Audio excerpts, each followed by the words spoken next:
Hace un par de semanas, el pasado 24 y 25 de junio, se llevó a cabo el Prisma Pride Festival, un evento organizado por la Administración Municipal para conmemorar el Día del Orgullo LGBTIQ+, que es el 28 de junio de manera internacional. Ese 28 de junio, aquí en Bucaramanga, se realizó también la Marcha del Orgullo LGBTIQ+, que reunió a varias personas y a varios jóvenes que salieron a marchar a las calles para mostrar que se sienten orgullosos de ser quienes son y también como una manera de reconocerse como personas valiosas, visibles en la sociedad.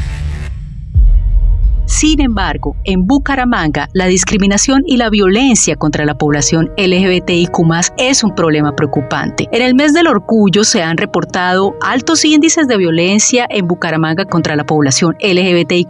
La alcaldía tiene en marcha 2 estrategias y espera iniciar una tercera para erradicar la discriminación y aumentar la aceptación. En 2022, por ejemplo, se registraron 141 casos de violencia hacia las personas LGBTIQ+ en Bucaramanga. Y además, activistas y personas transgénero han manifestado su preocupación por los crímenes a los cuales han sido sometidas las mujeres trans, agresiones, abuso policial, transfeminicidios, como el que ocurrió con la leona Andrea Rosso el marzo de 2022. Entonces son situaciones muy difíciles que vive la población LGBTIQ+, y por eso quisimos hablar con Olga Materón, defensora de derechos humanos y activista LGBTIQ+, así como presidenta de la organización Avanzando Santander, para que nos contara un poco acerca de la situación de las personas LGBTIQ+ en Bucaramanga y también un poco acerca de su activismo, de cómo percibe la situación de aceptación o de rechazo para las personas LGBTIQ+,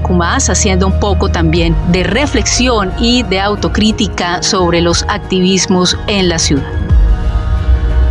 Vanguardia Podcast.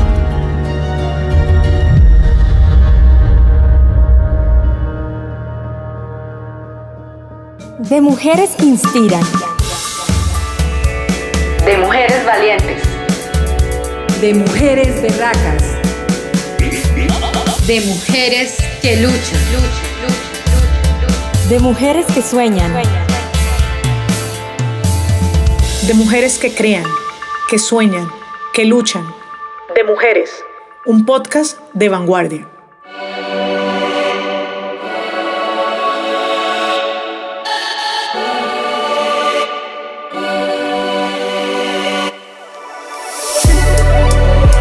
Olga, en junio pasado, el 24 y el 25, tuvimos un evento llamado el Prisma Pride Festival organizado por la Administración Municipal, y el 28 de junio estuvimos en la Marcha del Orgullo LGBTIQ.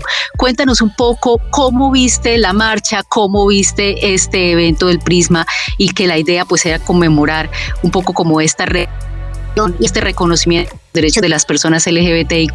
¿Cómo la viste? ¿Cómo está la situación de las personas LGBTIQ+ en la ciudad y principalmente de las mujeres diversas? No, pues yo te cuento que fue un evento muy grande, un evento que no habíamos tenido, que el año pasado se desarrolló también el Prisma.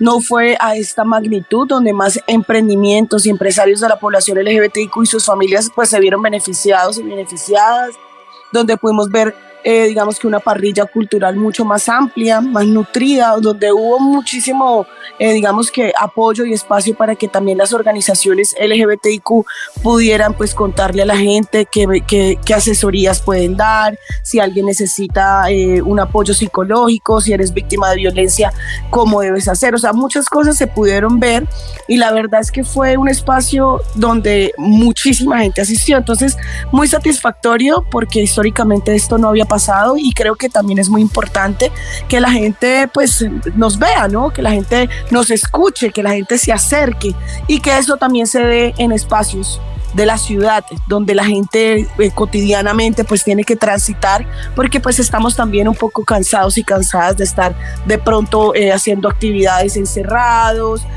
No, nos tienen que ver porque pues eso incomoda, porque pues eso también nos pone a debatir una ciudad, a debatir sobre qué es una ciudad ideal. Entonces me pareció muy chévere todo lo que pasó en el Prisma y por supuesto también en la marcha del 28 de junio, pudimos ver también una asistencia masiva, incluso tenemos registro audiovisual de la cantidad de personas que había, y me atrevo a decir, pues como siempre he estado en todo este tema de la organización de la marcha desde el 2015, me atrevo a decir que ha sido la más grande que hemos tenido.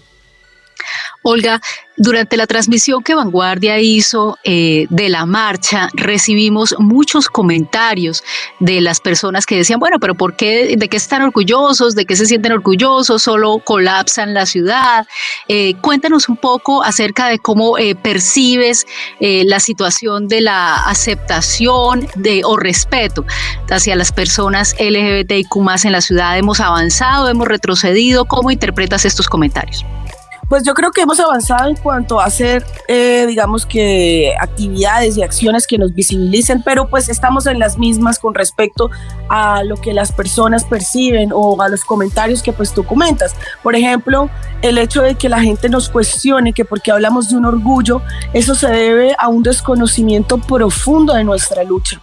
A la gente a veces, digamos que infortunadamente no ha podido ver o conocer a personas, o ha tenido de pronto unos referentes que ha visto por ahí, y o sea, hay mucho desconocimiento, porque es que yo como no puedo sentir orgullo de lo que soy si he tenido que pelear toda mi vida para aceptarme, para que me respeten, para que medianamente pues no me asesinen o no me violenten. Entonces, si a ti toda tu vida te están diciendo que lo que tú eres está mal, que tu familia, que deslegitiman a tu familia, ¿sí? Que están diciendo que no hay niños y niñas LGBTIQ dentro de las aulas, pues tú llegas a un punto donde es casi un tema de supervivencia el tener que asumirnos como parte de algo, porque es que en realidad somos parte de una sociedad y pues históricamente hemos sido desconocidas y desconocidos. Entonces, claro que siento orgullo, y el mensaje que damos nosotros y nosotras es precisamente eso, porque es que el hecho de que yo pueda inspirar, o el que yo pueda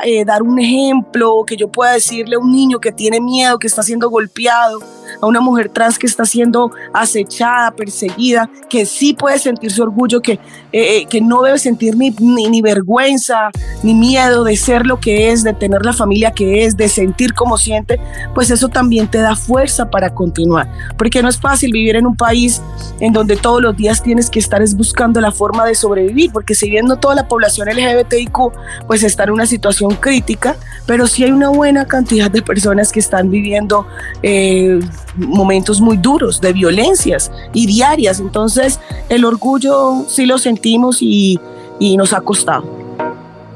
Vanguardia Podcast. Precisamente hablemos de cuáles son esas situaciones que viven particularmente las mujeres lesbianas, bisexuales y trans. Parece que pudiera ser un momento en el que hemos avanzado. Definitivamente los programas institucionales han ayudado, pero digamos que cuál puede ser esa situación o esas diferentes violencias que viven las mujeres lesbianas, bisexuales y trans. Hay algo que siempre hablo y que menciono porque es muy importante que se vea que eso es un tema delicado, que bueno, en el marco del conflicto armado se podía ver, digamos que de manera más enmarcado, ¿no? Pero pues es algo que la gente a veces desconoce, son las violaciones correctivas. Las violaciones correctivas, que bueno, que por ejemplo lo que es México, lo que es Perú, también son países donde eso se ve mucho y ha sido un tema muy álgido para nosotras, porque existen las violaciones correctivas para las mujeres lesbianas, sobre todo también en el sector rural, ¿no? Entonces, ¿tú te gustan las mujeres? Pues es porque tú no has estado con un hombre, o porque es que no te has sentido. Sí, entonces es como un castigo, como una forma, pues digamos, de influir pues en la vida de una persona y pues además agredirla, ¿no? Son cuestiones violentas de poder y demás. Entonces, eso es una situación dura. Y las mujeres trans, por ejemplo, tienen que estar viviendo todos los días también esas violencias. Vemos que también casi pareciera que están destinadas pues a estar metidas o en el tema del trabajo sexual o en el tema de estilismo, peluquería, estética, cuando hay un potencial grandísimo, cuando hay otros sueños, cuando también hay otras visiones y otros proyectos de vida que muchas veces no se pueden ir desarrollando pues por las mismas condiciones en las que están. O sea, por ejemplo, imagínate tú una chica trans de 16 años donde el papá y la mamá le dicen, pues si usted sigue así se me va de la casa. Finalmente la terminan echando, porque además es una historia real, la terminan echando de la casa. Todo el mundo la rechazaba en la familia, la vergüenza más grande. ¿Ella para dónde se fue? para donde medianamente podía ver que habían personas como ella. Y resultó yendo a la Antonia Santos y hoy pues ejerce trabajo sexual. Cuando yo hablo con ella, cuando hablé con ella en una ocasión me decía que ella siempre había querido ser psicóloga, pero que ella sabía, así me dijo, yo sé que eso es imposible para mí. Entonces las realidades de las mujeres trans también son duras, ¿sí? Son duras, son más agudas. Son, de hecho, de la población LGBTIQ, las personas trans son quienes más violencia sufren. Olga, tú nos comentabas que desde 2016 vienes organizando la marcha. Cuéntanos un poco acerca de cuándo empezaste a interesarte por defender y luchar por los derechos de la población LGBT, y cuéntanos un poco también acerca de cómo esto ha inspirado tu vida como mujer diversa.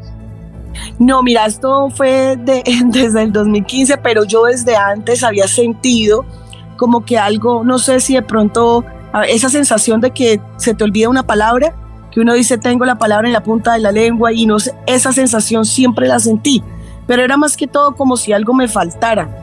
Cuando yo empiezo a hacer activismo y a trabajar con algunas comunidades, pues obviamente de manera voluntaria, esa sensación se va mermando en mi vida y digo, bueno, tal vez es esto, no sé, es lo que me llena, lo que me hace sentir muy bien. Vengo de una familia privilegiada, de universidad privada, de un sector digamos que ha sido favorecido y demás, y al ver otras realidades yo simplemente sentí que necesitaba aprovecharme de esos privilegios, no revolcarme en ellos y poner también a disposición muchas herramientas que tengo pues a favor de la gente que infortunadamente pues ha tenido que sufrir esa desigualdad. Entonces ahí empiezo a ver eso y aquí estoy más de 11 años después trabajando y convencida que este es el camino, ¿no? El poder popular. ¿Cuáles son los principales desafíos que has tenido que afrontar en medio de este camino del activismo? Bueno, han sido dos cosas principalmente y una de ellas que me ha costado bastante entender y que bueno, además he tenido que pasar momentos complicados precisamente porque pues el camino genera sus aprendizajes, pero pues es duro, y es el hecho de digamos que olvidarme un poco de mí, de pronto poner como prioridad toda esta lucha, todo este trabajo como defensora de derechos humanos y pasar pues a segundo plano el cuidado de mi salud mental, ¿sí? Entonces tuve que entender que obviamente tengo unas dinámicas donde tengo que responder por mi hijo también, junto con o sea, tengo un hogar y hay unas responsabilidades como cualquier otra persona.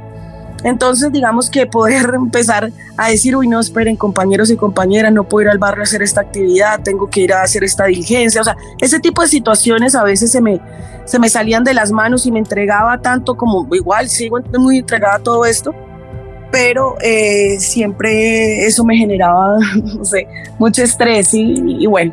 Y lo otro es el hecho de que avanzar en estas discusiones en un territorio como el nuestro es muy complejo. O sea, tener la bandera LGBT y tener la bandera del feminismo y tener todo este tema junto con mi organización social, el tema campesino, o sea, de todas estas poblaciones históricamente olvidadas y marginadas, pues no es fácil. No es fácil porque, por ejemplo, en los escenarios de política, en las marchas, en muchos lugares, pues digamos que las dinámicas o los escenarios están configurados para que la participación sea de algunos pocos.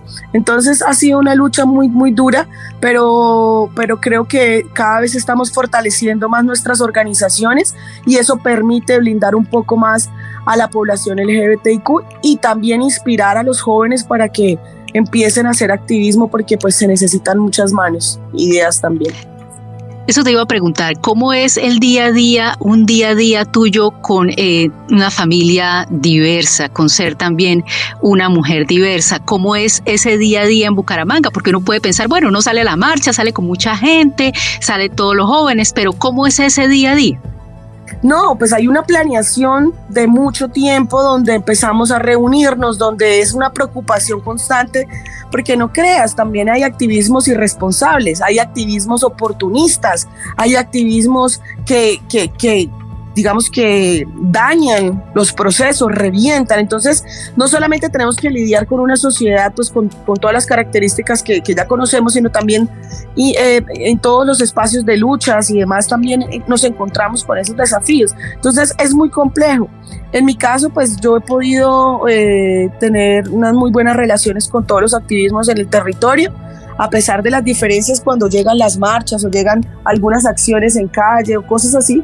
Podemos ponernos de acuerdo, podemos conversar, pero eso también es desgastante. Son tiempo que tú le tienes que dedicar a las reuniones, tiempo que le tienes que dedicar a la planeación, y como pues también hay un tema de autogestión, hay un tema de que no tenemos recursos, entonces es bien difícil, es muy, muy, muy difícil. Además también está la población preguntándote cuándo es, me puedes dar detalles, yo quiero participar y garantizar que la gente pueda estar ahí con unos mínimos también de seguridad. Es importante, ¿sí? Entonces es una logística muy dura que la gente no ve, porque finalmente la gente espera es que llegue el 28 de junio para salir a la calle, estar contenta, compartir con sus amigos, sus amigas. Entonces hay todo un trabajo detrás que no para, porque ni siquiera solamente en el marco del Pride, durante todo el año nosotros y nosotras estamos haciendo un trabajo grandísimo. Por lo menos la organización en la que represento, que es Avanzando, no tiene ningún tipo de, digamos, de ayuda en términos de recursos y demás. O sea, todo es donaciones, todo es autogestión y eso es muy duro. Pero digamos que también dignifica mucho lo que hacemos porque nos da autonomía también. Olga, hagamos una autorreflexión. ¿Qué le hace falta y cuál sería el mejor futuro para los activismos LGBTIQ+ en Bucaramanga que involucran a las...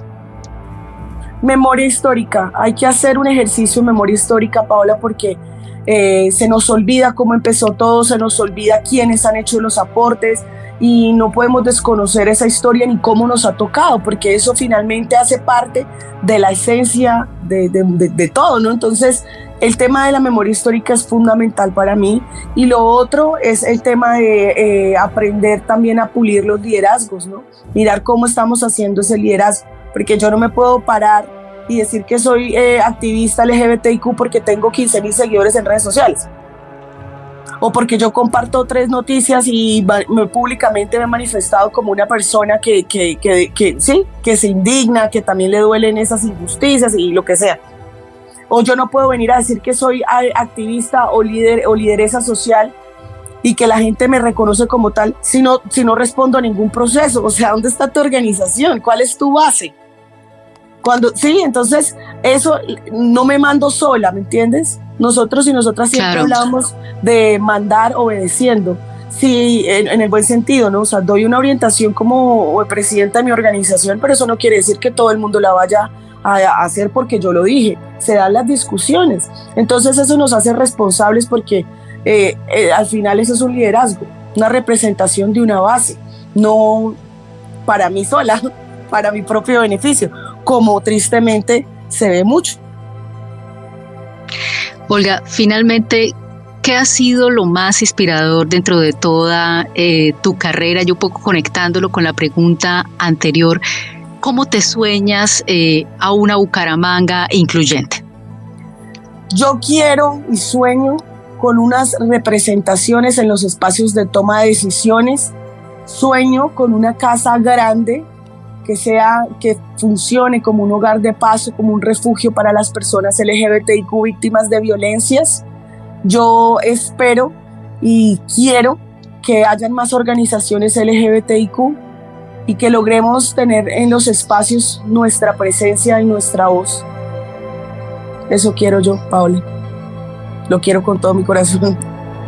Olga, muchas gracias. Olga, muchas gracias por habernos acompañado en De Mujeres. Gracias a ti y gracias a todas las personas que sacan su cachito de tiempo para escuchar estas voces.